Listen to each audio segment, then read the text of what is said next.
पश्चिम बंगालचे मुख्यमंत्री ममता बॅनर्जी त्यांच्याच पक्षातील शहाजहान शेख महिलांवर अत्याचार करत राहिला. ममता दिदी मूग गिळून गप्प बसल्या. ममता दिदींच्या सरकारमध्ये महिला सुरक्षित नाहीत. शेख विरोधात 100 गुन्हे दाखल झाले. त्या आरोपीला ममता दिदी पाठीशी घालून महिला पीडितांवर अन्याय करतात. पश्चिम बंगालमध्ये ममता बॅनर्जीच्या सरकारमध्ये महिला सुरक्षित नाहीत.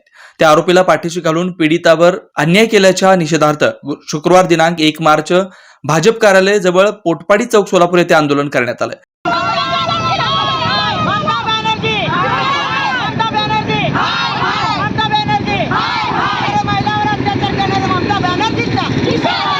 यावेळी महिला मोर्चा अध्यक्षा विजया वड्डेपल्ली, महिला मोर्चा चिटणीस अर्चना वडना, इंदिरा कुडक्याल, शोभा बनशेट्टी, संपदा जोशी, सावित्रा पल्लाटी, सुनीता कामाठी, संगीता खंदार, विमल पुठ्ठा, सुरेखा गायकवाड, निलिमा शेतोळे, लक्ष्मी जमादार, मंजुषा मुडके, लक्ष्मी बदलापूर, शोभा पिंगे, बीना बदने इतर महिला पदाधिकारी उपस्थित होते. ममता बॅनर्जीच्या पोस्टरला जोडे मारून आग लावून दहन केलं. Shri Markandey butterfly garden Montessori English medium school play group ते 4थी पर्यंत सीबीएसई पॅटर्नच्या शिक्षणासाठी आजच प्रवेश घ्या. मोबाईल क्रमांक 8668 34 49 79.